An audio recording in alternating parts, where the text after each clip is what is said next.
So this morning we're taking a quick look at Pierre Trudeau's whirlwind, short-lived romance with the queen of musical comedy and movies of the late 60s and 1970s, Barbara Streisand.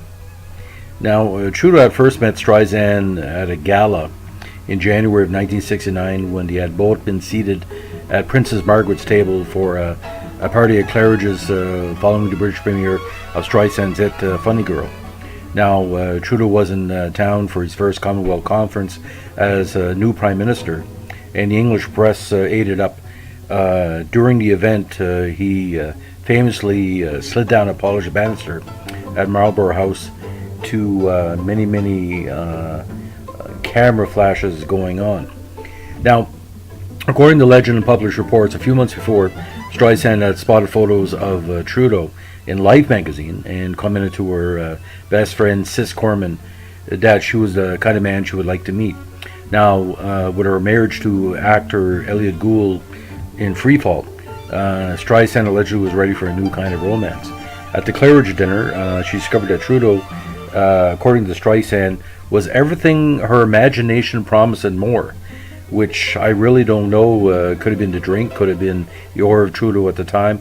I guess he asked her to dance, but she said she didn't like to do it in public and suggests he asked Sis instead. Now, the next day, the tabloids featured photos of Trudeau dancing with Corman, but they had no idea that Streisand was the initial target. Now, as it stood out a few weeks later, Trudeau sought out Streisand by phone after his return to London.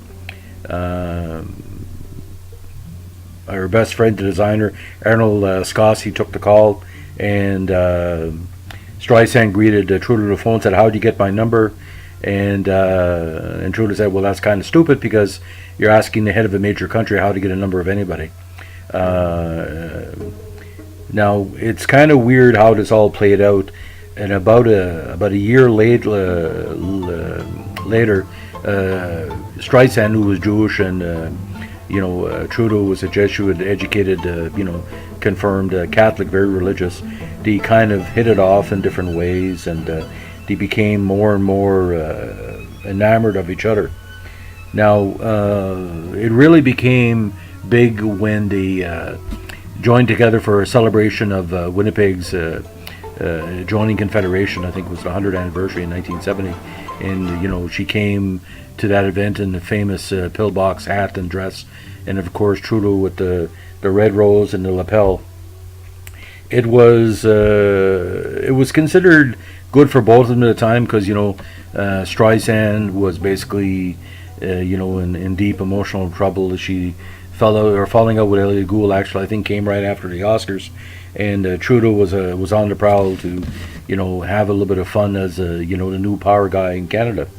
Now, to say they were in love would be a stretch. According to a lot of people, they were very, very, the old word, smitten with each other, and it kind of built a little bit, but it never went to the level that the media and the press wanted to see. Now, if you remember the American President movie with Michael Douglas and Annette Bening, that kind of mimics the scene where Streisand and Trudeau got together at this Manitoba celebration. But Barbara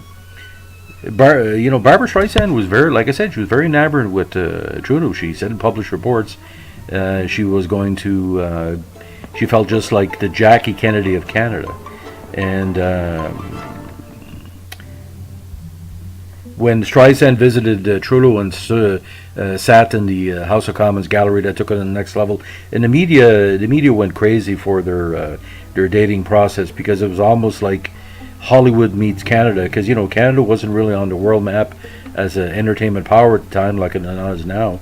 And some people still believe that it wasn't real, but for the people that knew Streisand and Trudeau, it was real. Now, it didn't really work out for, I'm not going to speculate why it didn't. Why does anybody have an affection for each other and kind of falls out? But it's a combination of careers. When you're a prime minister, and at the time she was the number one female musical star of the movies, it's hard to make time for each other. Now, here's the deal, ladies and gentlemen. For the people that don't like Justin Trudeau, who do you blame? Because later on he found Margaret, Pierre, and they had 3 beautiful children together. So if Justin Trudeau is here for one main reason, it's because Barbara and Pierre never got together. So who do you blame? Are you going to Yellow Vest protesters? Are going to pick it down Barbara Streisand for not sleeping with Pierre and capturing his heart like a lot of people predicted? You got to know your history before you start protesting.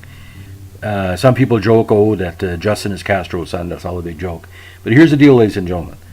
Barbara Streisand probably is the cause of all the hatred towards Justin Trudeau, because with no Margaret Trudeau nor Justin. So just think about that. Next time you put on a yellow jacket, make crackpot death threats, why don't you just take a step back and say, listen, if Barbara maybe was better to Pierre, Justin wouldn't be here.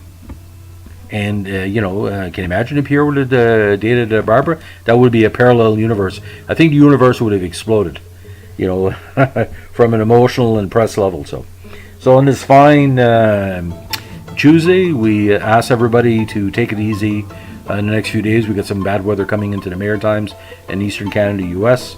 And I guess the Yellow Jacket protesters are heading towards Parliament Hill. But as we like to say on the hustings, be real with your protests. You find that strange Anglophone racists from out west are using a French Francophone-led style protest against a bilingual government? That's kind of bizarre. Anyway, by the way, I don't think there's any Yellow Jacket protesters out there that like me. And if you did, I didn't want you liking me anyway. You're all a bunch of whack jobs. And I can say that because why did you just vote? You don't have to wear a yellow jacket. Don't spend money at Giant Tiger. Just take $150 and drive the people to the polls and don't vote for Justin Trudeau. Much better. Have a good day. Bye.